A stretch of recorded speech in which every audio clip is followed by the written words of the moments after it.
Bem-vindos ao NTP Café, que dessa vez está aqui numa situação diferente, especial, para começo de conversa. Meu nome é Fátima Mesquita, eu sou jornalista e escritora e estou hoje fazendo às vezes do nosso companheiro, o jornalista especializado em transporte, o Alexandre Peled, que não está aqui hoje com a gente, mas mesmo assim estamos aqui fazendo um programa bem bacana ao lado do Cláudio. Cláudio, dá um seu alô aí. Eu acho que realmente esse vai ser um bom programa, porque inclusive ele vai ser diferente, porque até agora a gente só aparece aqui transporteiro e engenheiro e político e etc. Então eu acho que o Rhino aqui vai ser um programa novo. Pois é, hoje a gente está com uma Ferrari aqui, viu? A gente está falando de transporte, a gente está gravando aqui dentro da Latbus 2024, mas estamos com uma Ferrari aqui. É o Rhino Ferrado Filho. Eu gostaria que você só desse um alô e aí eu vou fazer uma apresentação mais formal de você e do nosso tema. Por favor, Rhino. Muito obrigado. Eu que agradeço a oportunidade de estar com vocês, estar revendo alguns amigos aqui da NTP, com quem a gente já teve algum relacionamento, né? E vendo essa feira que eu nunca tinha visto, né? Bonita, com um número não tão grande de expositores, mas expositores fundamentais no transporte de ônibus, né? Muito legal. Obrigado. A feira já é uma tradição, é uma feira muito potente, com números muito importantes de venda, né? Mas hoje o assunto aqui, como sempre, é claro, é transporte público, mas é também a questão da comunicação, né? Como é que a gente pode fazer para transformar o apoio aí, para conquistar o apoio político e também público, né? No público no sentido de usuários da sociedade civil, para o transporte público. Esse é um desafio antigo, mas cada vez mais premente, né? Há mudanças, transformações que estão acontecendo aí e a gente precisa puxar essa coisa para cima. Como é que a gente faz para transformar, para conquistar mais apoio para o transporte público, né? Que a gente imagina que talvez o marketing e a comunicação, que é a especialidade do Rhino, né? O Rhino tem, a gente pode falar quantos anos de experiência você tem no ramo, Rhino? Já está aí acumulando o quê? 40 e tantos anos de experiência com algumas importantes campanhas, já trabalhou até inclusive com a comunicação da CET, né? Da Companhia de Engenharia de Trânsito, Obrigada, que é aqui de São Paulo. Então, eu gostaria de... Vamos partir logo para a guerra, para a conversa, Cláudio? Vamos lá? Não, mentira. Primeiro eu tenho que fazer a minha lição de casa para falar com vocês que o ANTP Café ele acontece com a força dos patrocinadores, né? A gente tem a Mercedes-Benz, eu tenho uma colinha aqui porque eu morro de medo de pular alguém aqui, gente. A Citamob, a Citate, a Nansen, a Empresa 1 e a Eletra são todos nossos patrocinadores e a gente agradece muito essa força aí para que faz o ANTP Café acontecer. É um programa mensal que você pode sempre encontrar tanto na página da ANTP como também no canal da ANTP no YouTube. A gente tem também o apoio institucional da revista Tecnibus, da OTM Editora, do Diário do Transporte e também do podcast do Transporte. E a realização é da Transdata e da ANTP. Cláudio, assuma o comando aí para a gente começar a dar um contexto e começar essa conversa que vai ser muito boa. Ok, Rino. Ontem, inclusive, nós tivemos a oportunidade de uma série de apresentações em que foi dito, e nós acreditamos, sem dúvida, que vai haver um grande investimento, quer dizer, que nós estamos num momento de transformação do transporte público e que vão haver recursos para muita coisa ser feita que vai ser, vamos dizer assim, supostamente percebida pelos usuários dos sistemas. A única coisa que fica uma certa cautela é assim, se as coisas são feitas e não se muda a imagem e os veículos, o meio de que o público perceba que essas coisas foram feitas, é como jogar água na areia. Quer dizer, molha, mas seca mais ou menos rápido e não deixa efeito, né? Então, basicamente, a questão é a seguinte, só fazer é suficiente? Será que as pessoas, se o transporte público melhorar, vão sair de casa e voltar para casa com a impressão que melhorou? Ou precisa de mais alguma coisa? Alguma coisa mais subjetiva, alguma coisa mais quer dizer, precisa de uma base aí para depois pintar a parede, senão a tinta não cola. Com certeza, precisa da base para a parede, né? O que a gente observa, primeiro, como você introduziu, Fátima, a gente tem um desafio imenso o transporte público pela abrangência que ele tem, pelas percepções que são completamente diferentes, né? Embora a gente tenha os mesmos agentes em diferentes papéis, né? A pessoa que anda de ônibus também é pedestre, também dirige seu automóvel, também pega o metrô, que é um outro tipo de compreensão importante. Mas, a parte de comunicação, eu defendo, a gente tem um estudo da Deloitte que diz que cada R$1 investido em comunicação, especificamente, produz R$10 na economia do país. Isso é de uma expressividade muito grande. E muita gente constrói coisas sem contar adequadamente o que está sendo feito, né? Que é o que você falou, isso é a ausência de comunicação ou uma comunicação muito dispersa, que também não resolve o assunto, né? A gente teve algumas experiências com entidades, inclusive, onde o primeiro desafio era um workshop entre os diversos elos ali da cadeia para se unificar um discurso. Isso foi muito importante, por exemplo, para a BIMAC. A gente fez um trabalho muito interessante para a presença internacional da entidade, e o tema era We Know How. Nós sabemos como, né? E ela está aí, todo tipo de interesse internacional via a Associação para a Indústria de Máquinas, né? Então, essa união é fundamental para que aconteça um trabalho integrado e mais eficiente, né? Mas o Cláudio colocou a questão se a qualidade por si só, né, se o transporte público, o serviço do transporte público melhorar, se isso é suficiente para trazer o passageiro, para conquistar a opinião pública e tudo mais. Eu tenho uma questão que vai no caminho contrário. Você deve se lembrar de um caso de um banco, eu vou falar o nome do banco porque já foi enterrado, o Bamerindos, que tinha uma campanha muito boa, mas que frustrou muito. A campanha era boa demais para o banco. O banco não não segurava a onda. A campanha trazia a pessoa para dentro do banco e a pessoa chegava no banco e falava, pelo amor de Deus, o que eu estou fazendo aqui? Então, criou um problema na outra coisa. Como é que é essa equação, então? Então, a gente precisa da comunicação para poder falar do transporte, para poder trazer as pessoas do transporte. Mas a gente vai ter essa sensação. Você está entendendo o que eu estou te falando? Porque a qualidade também é sensação, muitas vezes, assim como segurança, né? Um poste me dá uma sensação de segurança, né? Se a luz estiver lá, que pode não ser real, eu posso estar correndo perigo.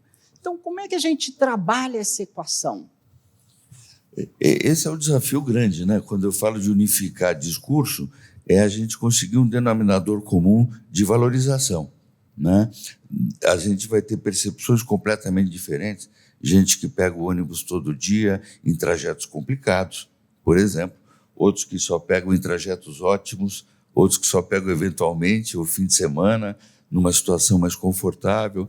Então, o desafio é de encontrar esse discurso unificado que coloque aspectos positivos do transporte público e espelhe o esforço que é feito, né? A gente viu o transporte público melhorando na última década com absoluta certeza, né? E até antes de 10 anos. E a percepção é completamente fracionada. A imagem é inconstante, né? As percepções são múltiplas. Então, o desafio é achar esse eixo que mostre quão difícil é essa administração, quão difícil é, com verdade, né? Quão difícil é essa construção e os esforços que são feitos, né? Nós trabalhamos, por exemplo, um outro exemplo que eu gostaria de dar, para a indústria de café no Brasil. E eles usaram, a gente sempre diz que comunicação não é um remédio que você toma e passa dor de cabeça. É um estilo de vida, né? É uma missão que tem que estar presente todos os dias, em qualquer marca, em qualquer empresa, né? E eles conseguiram se unir, isso foi na década de 80, e fizeram 30 anos de trabalho constante para acabar com os preconceitos. E foi o primeiro desafio, né? A gente tinha vários estranguladores do consumo doméstico no Brasil de café. E percepções de que o café bom era exportado. E eles conseguiram ficar unidos, 30 anos investindo nos problemas. E chegamos a abordar até questões de saúde, café e saúde, qual era essa relação, porque era um dos preconceitos, né? Que café fazia mal à saúde. Teve estudos médicos, ensaios em escolas, teve um trabalho muito bem feito. E a comunicação seguiu por 30 anos, trabalhando isso. A gente dobrou o consumo per capita brasileiro em 20 anos de trabalho, né? E por que eles estiveram unidos? Porque conseguiram se sensibilizar que o problema de percepção e de imagem era de todos eles, né? Recentemente, a gente percebeu, com todo o baque que o país teve, todos os países tiveram e o transporte teve com a pandemia, que começaram a pipocar iniciativas interessantes, né? De isenção de bilhete, né? Algumas modernidades e alguns investimentos mesmo de empresas da cadeia, favorecendo o consumidor, favorecendo o usuário, né? E isso induz a trabalhar com essa união, né? Quando se enxerga que o problema é de todos, né? Porque se tiver uma percepção ruim do ônibus, também tem uma percepção ruim do encarroçador, também pode ter o barulhento que se refere a motores, o outro que não tem ar-condicionado, né? Quer dizer, o problema é de todos. Então, esse desafio de aproveitar esse momento de crise profunda que gerou a união é manter essa união e investir em produto, em conhecer o consumidor e em trabalhar esse consumidor. Porque as críticas andam com uma velocidade incrível, com muita facilidade, né? E a valorização é muito difícil de construir, né? Precisa investimento, precisa união. E você tem uma cadeia tão interessante, porque é extensa, complicada, né? Às vezes até com objetivos conflitantes, né? Com política junto, né? Que também é um complicômetro, que também leva ao nosso usuário, que é o cara que vota, né? Então, a minha percepção é que vocês podem construir um discurso unificado, investir nisso, e cada elo da cadeia pode fazer seu sobreinvestimento, defendendo os pontos de vista que encaixa no business dele, mas que também contribua para esse guarda-chuva, para essa valorização conjunta, né? Eu acho interessante o que você colocou, porque eu vejo o seguinte: a gente sempre pensa da comunicação e na imagem como uma coisa que sai e influencia o consumidor, por exemplo, os passageiros, no caso do transporte público. Mas, na realidade, as pessoas, que você disse, os componentes internos que oferecem o transporte público são variados e tem melhores e piores, né? Na medida em que você constrói uma imagem forte como sendo o bom transporte, os maus transportadores começam a se alinhar também atrás, ou seja, há uma retroefeito em que vira, de certo modo, um padrão de qualidade para que, então, os produtores de café, que não faziam um bom café, começam a tentar entrar naquela imagem, porque ela já está vendida, a imagem está vendida. O que ele precisa é se justificar, feito o caso do Bamerindos, quer dizer, ou seja, realmente ter aquela qualidade. Isso aconteceu na indústria, porque o primeiro passo foi a criação de um selo, porque uma das críticas que a indústria de café sofria é que se misturavam outras coisas ao café. Então, o primeiro desafio era dizer o que é café puro e dar ao consumidor a maneira de ele identificar o café puro. E aconteceu exatamente isso que você falou. Houve uma adesão em massa, porque eu quero provar que o meu café é puro. E um esquema de fiscalização, né? Isso no trânsito, por exemplo, nada funciona se não tiver fiscalização e não tiver multa. Tem que ter penalização, né? Senão as coisas não são obedecidas. É um laissez-faire, assim, né? Eu vou indo aí, né? E isso aconteceu. E depois o café evoluiu para a qualidade, que é outro assunto ainda. Uma coisa é dizer, aqui não tem nada misturado. Isso que você está comprando é só café. E isso era fiscalizado no ponto de venda, não na indústria. No canal de venda, né? Isso foi muito importante. Mas aconteceu exatamente esse movimento, né? E eu acho que aí vale a pena, mas eu vou passar a bola para o Cláudio ali, porque me lembra muito mesmo o caso do agro, que a gente estava conversando, né? Pega aí a minha deixa e conversa aí. O agro tem uma série de diferenças, né? Quer dizer, o agro não é um produto que, de fato, o produtor agrícola tem contato direto com o consumidor, diferente do transporte público, que ele está ali mesmo. Quer dizer, ele consome direto do produtor, né? Mas, sem dúvida nenhuma, esse esforço prolongado da campanha do agro é um exemplo de sucesso, porque, ao mesmo tempo, a imagem do agro antes disso, independente de ser boa ou ruim, seria de uma coisa, vamos dizer assim, meio caipira. Quer dizer, uma coisa, o agro é um negócio que não tem sofisticação, que não tem sei lá o quê. E hoje, tanto é aquele ênfase no agro é pop, agro é techno, agro é tudo, tal coisa. Então, eu acho que até que ponto, quer dizer, existem essas diferenças, você também acha que existem essas diferenças, mas até que ponto essas diferenças, com ou sem diferença, isso é um modelo aplicável a uma indústria de transporte público? Com certeza é aplicável, né? A gente teve iniciativas dessa campanha, que foi uma iniciativa da Globo, mas com uma adesão muito grande do agro, né? E o agro ainda falta um último capítulo para eles, né? Quando você fala de sustentabilidade, não se tem a percepção de quanto a gente preserva, por exemplo. É o país que mais preserva no mundo, né?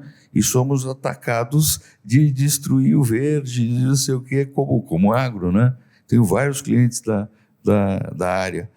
E ainda falta aquele chantilly em cima para consolidar esse discurso positivo, né? Mas, sem dúvida, é um exemplo, né? Ele tem a importância dele econômica, né? Que já de cara dá um carimbo. Mas aí, até quando você usa a palavra econômica, eu já penso, eu imagino que isso tenha virado uma campanha cara, né? Apesar de ter sido uma iniciativa da Globo, eu não acredito que a Globo tenha feito sem passar o chapéu, né? Então, esse é provavelmente um valor proibitivo para o transporte? O que vocês acham? Essa questão de valor, eu não conheço números do transporte, né? Mas eu vou te contar uma experiência, Fátima. Quando a gente estudou o caso do café, e depois nós fizemos, inclusive, uma campanha para a APA, que é a Associação Paulista de Avicultura, porque a gente teve um tempo aí de crise, de aquela história de pegar vaca no pasto, laçar boi, né? E o frango era a proteína mais barata que existia, né? E eles ficaram pé da vida com isso, porque eles não queriam que o produto deles fosse vendido apenas por esse motivo. Eles queriam valorizar a produção do frango. E foi muito curioso que o dia que eu apresentei um trabalho para eles, uma sala como essa, cheia, mas lotada deles, a gente fez um apelo que era o seguinte: se vocês doarem 1 centavo, por cada quilo de frango que vocês vendem. Eles ficaram olhando e falaram, 1 centavo é pouco, né? Eu falei, quando vocês vinham para cá hoje, nesse evento, e ligaram da rede de supermercado para vocês, dizendo, olha, eu preciso dar 10 centavos de desconto aqui, senão eles não vão comprar em mim. Você não deu os 10 centavos? Em 15 minutos de trajeto para você chegar nesse evento? E você não pode dar 1 centavo pelo todo do seu negócio? Pelo mercado em que você atua? E no café aconteceu semelhante. Não se tem a percepção de que quando você pega uma cadeia, com centavos você faz um grande projeto conjunto. Bem interessante. Eu queria agora puxar um pouco a conversa pelo seguinte, eu acho que a gente tem um outro componente no transporte, que é a questão do jornalismo, né? O jornalismo vive muito, ele consegue audiência, ele faz um barulho danado e tal, e eu posso falar como dizem hoje em dia, eu estou no meu lugar de fala como jornalista, né? Vive muito dessa localização de problemas diários, né? E realmente, se você pensar em quantos ônibus estão circulando por dia no Brasil, é muito fácil você achar algum que esteja com muito problema, né? Então, fica essa pontuação todo dia, às vezes parece quase uma campanha, né? Tem uma semana, 10 dias martelando naquilo. Então, eu acho que assim, há uma campanha que a gente precisaria fazer para a sociedade como um todo, mas talvez uma campanha mais específica para a área de jornalismo. Como é que se enxerga essa questão, Rino? Olha, eu acho que o jornalismo vai estar incluído na nossa sociedade como um todo, né? E acho que, na medida em que a gente unifica uma conversa e trabalha a imprensa como um dos segmentos, né? A gente vai ter, eu acho que, essa boa vontade. As críticas não vão deixar de existir, né? Os comentários vão continuar existindo, as redes vão continuar multiplicando, mas também vão multiplicar as coisas boas, né? Eu acho que tem esse tipo de isenção, né? Para enxergar um movimento positivo e valorizar isso também. Eu acho que até no meio de uma das suas falas, você citou isso, né? O transporte ele tem uma complexidade que realmente no dia a dia ela não é sentida, né? A pessoa está lá, o vagão do metrô parou na sua frente, você entra lá dentro e pronto, acabou. Né? O ônibus também, ele está vindo, não está vindo, chegou, eu entrei, não quero saber. Eu não quero saber se aquilo exige um planejamento, se aquilo tem a história até da ocupação, né, o trajeto, ele não tem controle nenhum sobre o estado do asfalto, se tem buraco, se não tem, se tem obstáculo, o que está acontecendo. Então, eu acho que talvez também um pouco dessa campanha teria que ser abordar essa complexidade, né, porque a gente, de fato, não entende. Você trabalhou com isso muito tempo, né? Assim, de uma certa maneira, administrando as duas partes, né? Conta um pouco aí para a gente poder bater esse... Eu vou até dar um testemunho, que é o seguinte, eu participei quase do início até o fim da implantação da primeira linha de metrô em São Paulo, e que virou o padrão ouro no Brasil inteiro para transporte público, não só para metrô, mas para transporte público. O metrô, que eu saiba, e eu estava numa posição suficiente para provavelmente saber muita coisa, diretamente o metrô nunca gastou um tostão em qualquer promoção, em nada. É claro que o pessoal que produzia a obra, etc., fazia a sua promoção, mas o metrô, em compensação, ele tinha faca e queijo na mão, porque era um produto novo e tudo mais, mas, de qualquer jeito, o metrô trabalhava os eventos naturais da constituição de um metrô como testemunhos e como chamarizes para que a população observasse. Eu vou dar um exemplo que virou uma marca registrada. O metrô incompleto, totalmente incompleto, começou a fazer visitação nas estações com a população, né? E a coisa que mais chamou a atenção inicial, nós fazíamos pesquisas constantemente, que o que mais importante, que mais impressionou naquela época, foram as escadas rolantes. Não tinha trem andando, não tinha nada, mas o metrô implantou mais escadas rolantes do que o Brasil tinha produzido até então em uma linha de metrô. E as pessoas voltavam, a gente ia junto para saber que as pessoas voltavam e traziam visita junto para elas poderem mostrar que elas sabiam usar transporte, escada rolante. Então, o transporte por ônibus, uma vez que vai se investir nele, que vai melhorar, que vai ter produtos novos, ele tem que aprender também a fazer com que aquilo natural que ele está fazendo se torne espetacular. Quer dizer, precisa haver um certo grau de espetáculo, né? E o ônibus tem uma coisa favorável. O metrô tem as dele, o ônibus tem o do outro. O ônibus não dura tanto quanto o metrô. Então, você renova. Então, é feito um carro. Mas já que ninguém fala nada, né? Chega um ônibus novo e nada. Ninguém sabe. Entendeu? Você sabe porque o ônibus ficou velho, mas não sabe que ele ficou novo. Mas e aí, do ponto de vista de comunicação, como é que se soluciona isso? Porque é exatamente isso que o Cláudio está falando. O metrô era uma grande novidade. Eu imagino o espetáculo da escada rolante. Então, como é que a gente faz isso com coisas que hoje elas... Tem até a coisa da eletrificação hoje que tem um pouco esse ar de novidade, né?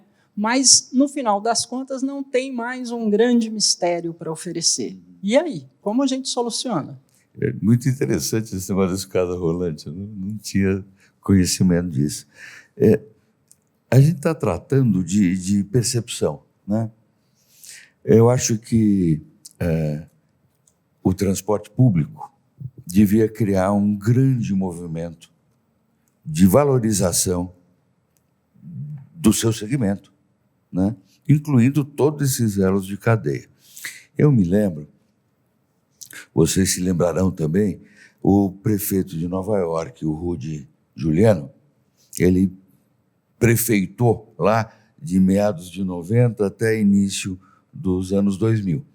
E fez a teoria lá da tolerância zero. Aquilo foi revolucionário para a cidade, né? E E o Tolerância Zero começou com um teste, não sei se vocês sabem, eles puseram um automóvel no Bronx, outro no Vale do Silício, e quebraram uma janela do automóvel, dos dois, né? Primeiro, o do Bronx foi depenado, em poucos dias não sobrou absolutamente nada, né? Aí eles quebraram a janela lá do Vale do Silício, também foi depenado. Olha que coisa absurda, né? O que simboliza a qualidade, o correto, que é o caso do nosso metrô, né? Quando a coisa está muito bem feita, aquilo te pertence. Tem a sensação de fizeram isso para mim, isso é lindo, e eu vou manter isso bonito, né? Então, essa questão, eu acho que é fundamental. Foi um sucesso a teoria aplicada lá, né? Rígida, tinha fiscalização, isso tem que ter sempre, né? Me lembro na CET, quando o Scaringella aumentou as multas todas, né? E código de trânsito, o diabo, melhorou muito, né? O nosso trânsito é caótico, porque os limites estão aí e os usuários não param de crescer. Sejam veículos, sejam gente, né? É questão física, né? E o poder público, óbvio, que está sempre correndo atrás de atender essa expansão e, via de regra, sempre atrasado, infelizmente, porque a expansão é muito grande, né? A expansão é grande e aí tem esse ponto de vista. O Cláudio uma vez estava comentando sobre Londres, a maneira como Londres organiza o transporte público, que eu achei muito interessante, que tem a agência que toma conta, né, dos ônibus e tudo mais, ela tem um poder, né, um poder sobre o asfalto, digamos assim. Você quer falar um pouquinho disso para ele comentar? Londres, eu acho que é um dos muito bons exemplos. Eu vou dar até um número assim que vai espantar um pouquinho as pessoas, que é o seguinte: a gente reclama aqui, aliás, ontem mesmo alguém estava falando também numa das palestras, que os ônibus fora das faixas, que é muito importante para o ônibus, essa conquista do espaço em que o carro não invada, se o carro não invadir, vamos dizer assim, porque senão ele, aqui em São Paulo, ele anda a 14 km por hora, né? E eu achei curioso pelo seguinte: o ônibus em Londres anda mais ou menos a 12 km por hora, né? Toda vez que eu falo isso, as pessoas ficam, não é possível. Eu digo, é assim, o ônibus anda. Porque o Londres não tem quase faixas de trânsito.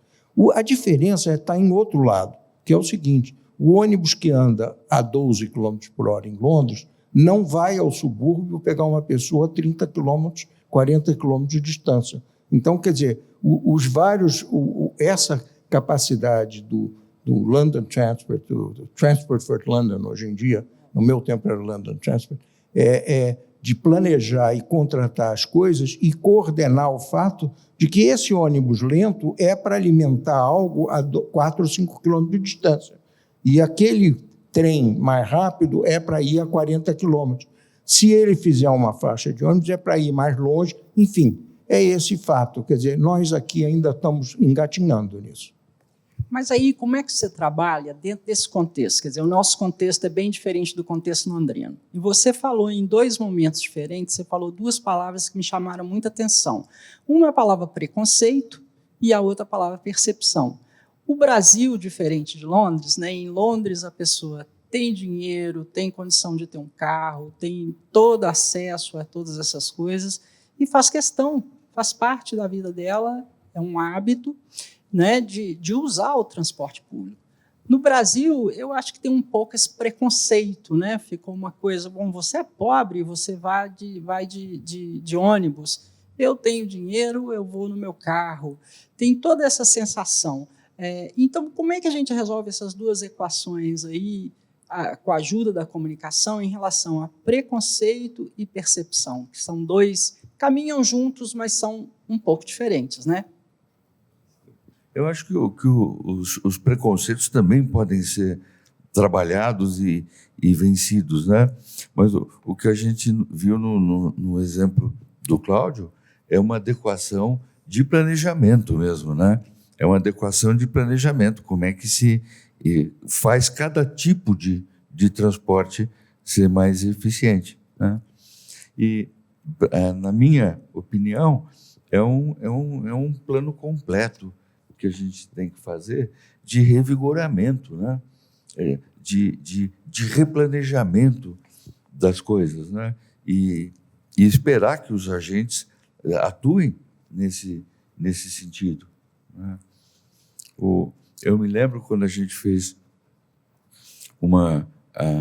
uma campanha de educação do trânsito para a CET.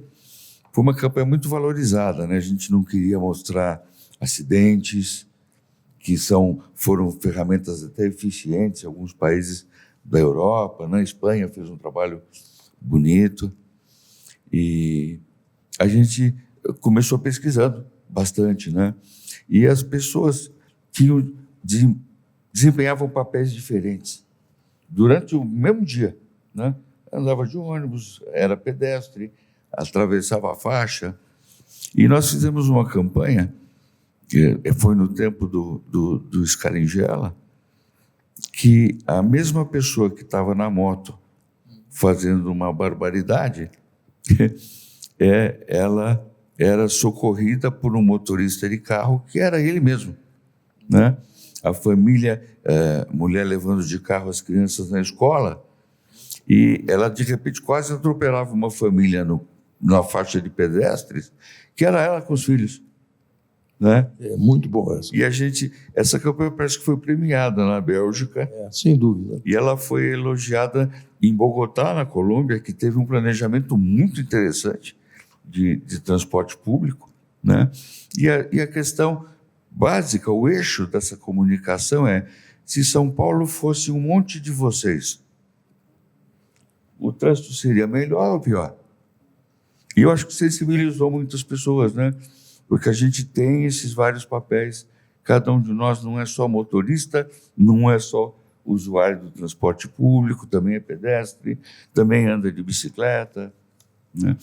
Bicicleta, aliás, eu acho um absurdo que se tem de bicicleta no meio desse trânsito maluco, né? Eu acho que não tem a utilidade que tem os nossos motoboys, né? Que também é uma coisa meio doida. Outros caminhos, né? Porque a gente realmente tem outras cidades onde a bicicleta é utilizada. E eu nem estou dizendo também de fora do país, não. Né? Você, dependendo aí do lugar que você vai para o Brasil, a bicicleta ela tem um peso para o trabalhador, né? Assim, de ir e vir mesmo. É uma coisa de transporte mesmo. Mas eu queria também discutir com vocês dois, na verdade, um pouco da ideia brasileira do que é o espaço público, né? Porque o transporte público, eu acho que também, quando a gente usa esse nome, ele também cai um pouco nessa zona obscura do preconceito. Do preconceito. E tem uma coisa, o seguinte, eu tenho 20 anos de Canadá, então, no Canadá, eu entendi que o público tinha uma definição diferente da brasileira, culturalmente falando, porque o público lá é uma coisa que pertence a mim, a você, e todos nós tomamos conta dele, né? Então, por exemplo, se organiza no final da temporada do inverno, se organiza, as pessoas da rua se comunicam e falam: vamos agora dar aquela limpeza na rua, pós-neve, né? E aí vai todo mundo, e a prefeitura apoia, ela encosta lá uma vanzinha com equipamento, com sacos de lixo, com não sei o quê, e o pessoal faz aquela limpeza. E no Brasil, eu tenho, às vezes, a sensação de que o público é aquilo que não pertence a ninguém, né? Que é uma casa de ninguém. Vocês enxergam o transporte dentro dessa perspectiva? E, se sim, como é que é, de novo, a comunicação para uma coisa que parece que não tem dono, que não pertence? Você falou um pouco disso antes, né? E acho que você também tocou nesse assunto do pertencimento, né? Do metrô ser meu, de eu proteger e valorizar o metrô. Como é que a gente pensa, como é que vocês enxergam isso? Eu posso acrescentar o seguinte fato: nós não somos nem canadenses nem japoneses. Por exemplo, o japonês também tem esse traço. Mas é melhor o fato de que nós não vamos fazer uma campanha para mudar o brasileiro, né? Mas a gente pode fazer uma campanha para aproveitar como ele é, né? E o metrô identificou exatamente esse problema e, de origem, o que nós identificamos como sendo uma coisa fácil era fazer com que o público não visse o metrô como um espaço público e sim visse o metrô como um espaço privado em que ele estava tendo o privilégio de usar e frequentar. E o simbolismo usado, fácil, não foi a tecnologia, foi a limpeza. A limpeza é o traço nacional brasileiro de que identifica o público é sujo, o limpo é privado. Então era fácil. O metrô até hoje mantém tudo muito limpo. Isso faz com que o público ache que o local é privado e se comporte como geralmente se comporta, cuidadosamente, para não ser expulso do local privado. Então, eu diria o seguinte: não é questão de fazer uma campanha, talvez, para mudar a educação do brasileiro, que essa é muito difícil, mas é talvez perceber os nichos aonde a gente pode entrar e, mesmo assim, ter sucesso. Essa simbologia da limpeza é muito interessante, é a mesma coisa da janela quebrada, né? Ele começa a sentir que ele tem uma responsabilidade. Agora, são vícios culturais nossos, né? Eu tive a oportunidade de visitar o Japão e eu fiquei impressionado com as estações de embarque de ônibus. São absolutamente silenciosas, crianças não gritam na fila de embarque, todo mundo espera a porta automática abrir da estação de embarque para entrar no ônibus. É uma coisa organizada, silenciosa, limpa, né? Aí, no retorno, fiz um pit stop em Miami, achei que Miami era uma selva. Tamanha diferença de respeito e padrão de educação entre Japão e Estados Unidos, que um primeiro mundo referência, né?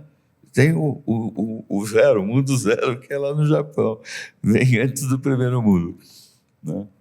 E o Canadá também, né? Também, uma educação, até com as origens do país, né? O respeito pelos povos originais, né? Uma coisa interessante. Uma calma, né? Tem uma amiga que costuma dizer que o Brasil, a gente vive a 220 volts e lá é 110. É uma coisa mais... Mas aí uma coisa interessante que eu acho, quando a gente pensa, né, não vamos conseguir mudar o brasileiro, mas a gente tem duas campanhas de muito sucesso, eu acho. Uma é a do cigarro e a outra a do cinto de segurança, e que foram vencidas também com comunicação. O que vocês acham? Com certeza, mas teve regulação também. Fátima, a gente está acostumado a obedecer quando é punido, infelizmente, né? Então, do cigarro você teve regulação forte do Ministério da Saúde e teve regulação forte da comunicação também, via CONAR, né? Não adiantava, todas as más notícias de prejuízo à saúde não foram suficientes para isso, né? E qual é a outra área que você falou? O uso do cinto de segurança. O cinto também, né? Foi uma adoção assim, sistemática, mas tinha punição. Tinha fiscalização e tinha punição. E hoje ninguém nem cogita de não pôr o cinto, né? Hoje nem precisa mais. Ficou um costume tão arraigado que não precisa mais fiscalizar nem multar. Eles ainda estão aprendendo a pôr cinto no banco de trás, né? Então ainda tem uma certa preocupação, principalmente em rodovia, você botar o pessoal do banco de trás com cinto. Mas teve determinação e teve fiscalização, né? Então, se a gente fosse... Eu diria que a gente é relativamente obediente. É verdade. Quando pesa no bolso, né? E do cigarro também, acho que houve também um peso no bolso, né? Porque, se não me falha a memória, houve também uma taxação maior, não teve? Teve. E ainda tem... Deve subir mais, né? porque ainda tem, mas hoje é um percentual reduzido de fumantes, né? Eu acho que no passado chegava a 30%, 40% da população. Hoje é menos de 20%, eu acho que é 15%. Mas então temos caminhos, certo? Os dois concordam que temos caminhos. Árduo o caminho ou é um caminho viável, tranquilo? O que vocês acham? Vocês acham que tem... Por exemplo, quando o Rino fala da unificação, eu fico pensando, por exemplo, Cláudio, você que é um homem do transporte, essa unificação a gente consegue? Essa unificação, você imagina ela é uma unificação municipal, estadual, federal? Como é que você imagina, se a gente fosse colocar esse plano de comunicação, né, de unificar, criar uma só história, né, uma história bonita, viável, forte, poderosa para comunicar o transporte? Como é que você imagina que isso poderia ser feito? É no nível municipal? Quem puxa esse cordão? Como é que é? Eu não acredito muito também em ficar esperando as pessoas se juntarem. Eu acho o seguinte, eu sempre fui um foquista, né? Então eu acho o seguinte, como o caso do metrô, eu acho que o mais fácil no Brasil é arrumar um lugar significativo, um conjunto significativo, um bom exemplo e um exemplo que seja relatado e provado. Como aconteceu em Curitiba. Quer dizer, você fazendo uma certa coisa em Curitiba, o Brasil inteiro depois ficou sabendo. Claro. Conforme o metrô de São Paulo foi feito, todos os outros metrôs, de certo modo, procuraram fazer metrôs limpos, etc, etc, etc.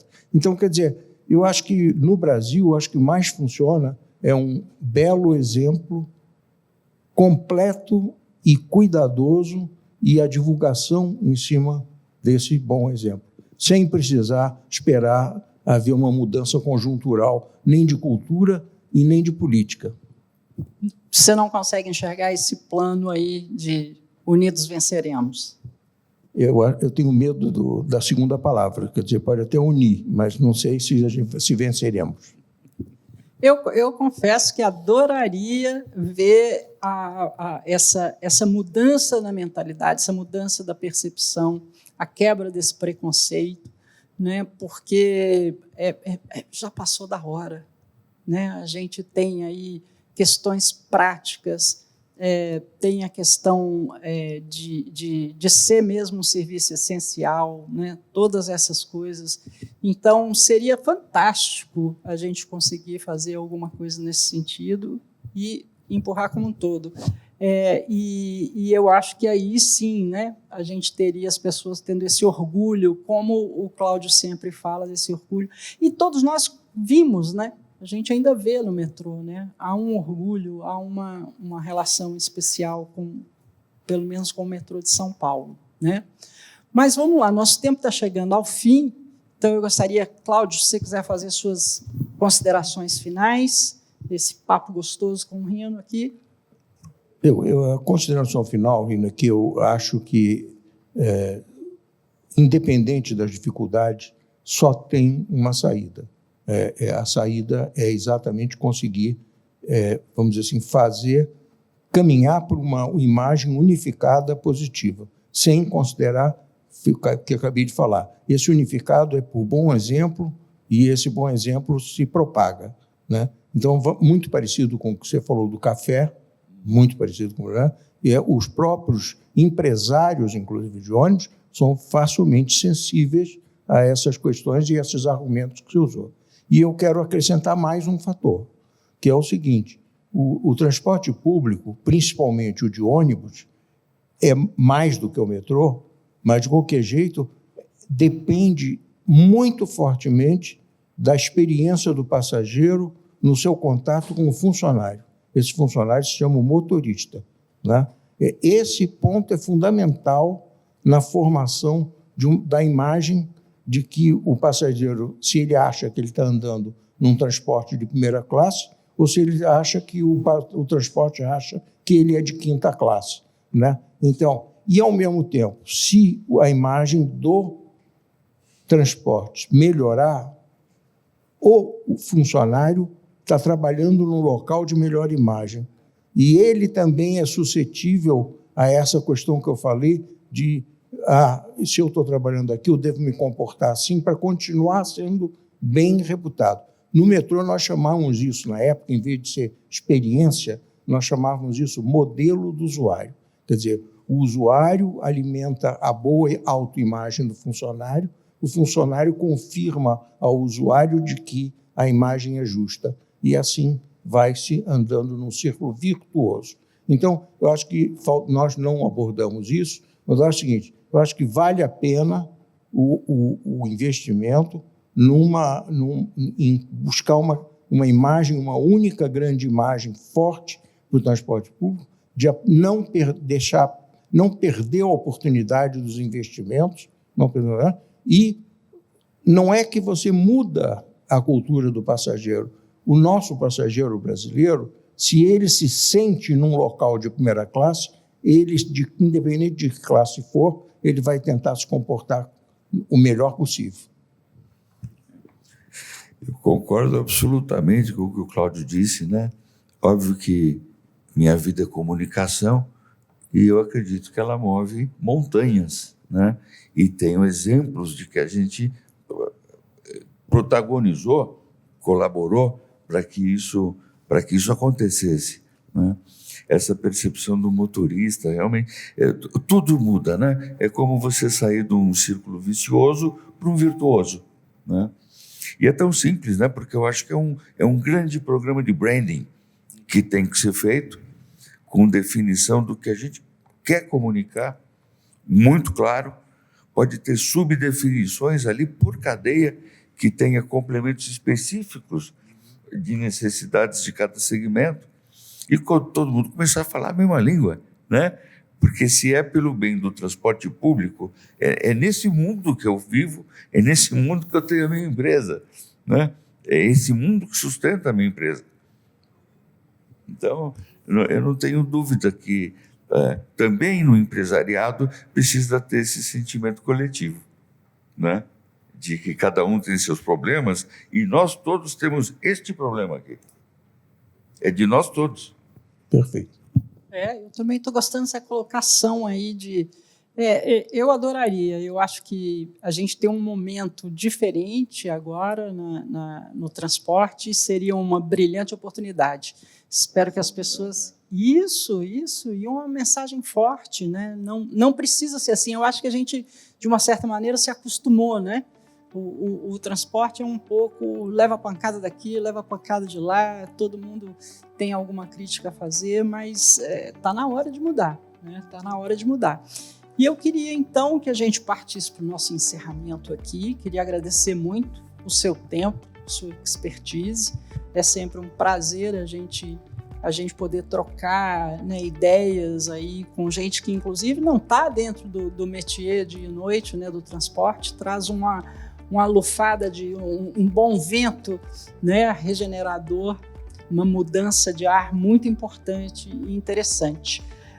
Queria, claro, agradecer mais uma vez os nossos patrocinadores, que são eles que colocam a gente aqui nessa, né, viabilizam essa boa conversa.